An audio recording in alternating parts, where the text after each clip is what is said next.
여러분 혹시 이 숫자를 들어보신 적 있나요? 70만 명. 감이 잘 안 오신다고요? 우리나라에서 인구 10위권 안에 드는 대도시, 그러니까 안산시나 남양주시 전체 인구가 통째로 사라진 것과 맞먹는 숫자입니다. 그런데 이 어마어마한 숫자의 주인공들이 지금 대한민국에서 가장 에너지가 넘쳐야 할 시기인 20대와 30대 청년들이라면 믿어지시나요? 이들은 취업 준비를 하는 것도 아니고 그렇다고 몸이 아파서 누워 있는 것도 아닙니다.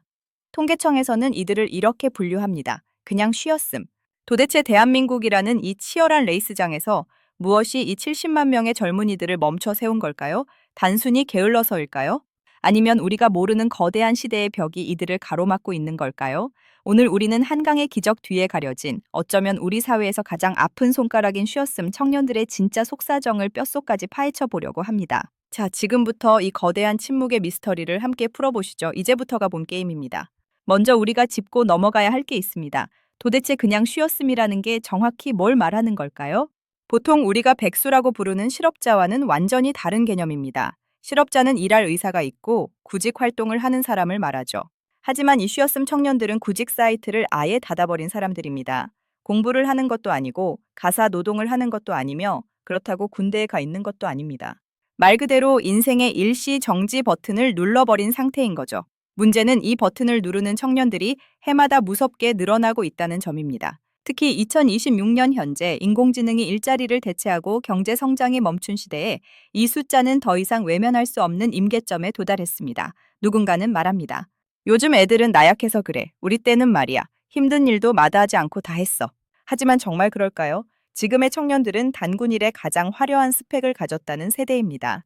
영어는 기본이고 각종 자격증의 코딩 실력까지 갖춘 이 완벽한 인재들이 왜 스스로를 방 안에 가두게 된 걸까요? 그 첫 번째 이유, 바로 미스매치의 지옥입니다. 여러분, 서울의 방어력이 아파트 숲에서 나온다는 말 들어보셨죠? 청년들의 구직 시장도 비슷합니다. 겉으로 보기엔 일자리가 넘쳐나는 것 같습니다. 뉴스에서는 중소기업들이 사람을 못 구해서 난리라고 떠들죠. 하지만 그 안을 들여다보면 스탈린그라드 전투보다 더 처참한 현실이 기다리고 있습니다. 청년들이 원하는 건 대단한 부자가 되는 게 아닙니다. 최소한의 인간다운 삶이 보장되는 일자리, 내 미래를 설계할 수 있는 안정적인 환경이죠. 하지만 현실은 어떻습니까? 대기업이라는 난공불락의 요새는 갈수록 문턱을 높이고 있고 그 요새 밖의 일자리들은 소위 조쏘라고 불리는 열악한 환경이 대부분입니다. 아침 8시부터 밤 10시까지 영혼을 갈아 넣어도 월세 내고 식비 쓰고 나면 통장 잔고가 0원이 되는 구조. 이런 상황에서 청년들은 생각합니다. 차라리 안 하고 마는 게 이득 아닐까? 내가 여기서 2, 3년을 버틴다고 해서 내 삶이 나아질까? 이 질문에 대한 확신이 사라지는 순간 청년들은 레이스에서 이탈의 쉬었음의 영역으로 들어갑니다. 일종의 경제적 보이콧인 셈이죠. 두 번째 이유는 더 뼈아픕니다. 바로 비교의 감옥입니다. 우리가 사는 2020년대는 SNS라는 거대한 쇼윈도의 시대입니다. 스마트폰만 켜면 나보다 잘 나가는 동기들, 오마카세를 즐기는 인플루언서들, 주식이나 코인으로 대박난 동네 형들의 이야기가 쏟아집니다. 예전에는 이웃집 철수랑만 비교하면 됐는데 이제는 전 세계의 상위 1%와 나를 비교해야 하는 시대가 된 거죠. 여기서 발생하는 게 바로 상대적 박탈감과 실패에 대한 공포입니다. 한국 사회는 단 한 번의 실패도 용납하지 않는 아주 좁은 외나무다리 같습니다. 좋은 대학에 가야 하고 제때 졸업해야 하며 공백기 없이 취업에 성공해야 하죠. 만약 여기서 한 번이라도 미끄러지면 마치 서울 북쪽의 의정부 전선이 뚫리듯 인생 전체가 무너질 것 같은 공포를 느낍니다. 이 완벽주의의 압박이 청년들을 숨막히게 합니다. 완벽하게 해낼 자신이 없으면 아예 시작조차 하지 않는 선택, 즉 회피형 휴식을 선택하게 되는 겁니다. 자, 그럼 이들이 쉬고 있는 방 안의 풍경은 어떨까요? 어떤 분들은 집에서 편하게 쉬니까 좋겠다고 생각하실지도 모릅니다.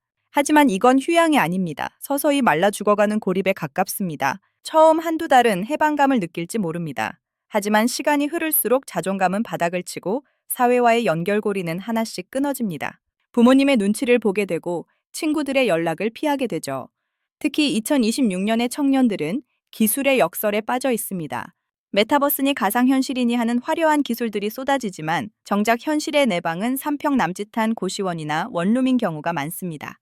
디지털 세계에서는 무엇이든 할 수 있을 것 같지만 현실의 문 밖으로 나가는 건 에베레스트를 등반하는 것만큼이나 큰 용기가 필요해집니다. 이게 바로 우리가 마주한 실체입니다. 70만 명의 에너지가 생산적인 곳으로 흐르지 못하고 각자의 작은 방 안에서 증발하고 있는 겁니다. 그런데 말입니다. 이 현상을 단순히 개인의 문제로 치부하면 우리 사회는 정말 큰 위기에 봉착하게 됩니다. 70만 명의 청년이 쉰다는 건 국가 경제라는 엔진에서 핵심 부품 70만 개가 빠진 것과 같습니다. 이들은 단순한 소비 주체가 아닙니다.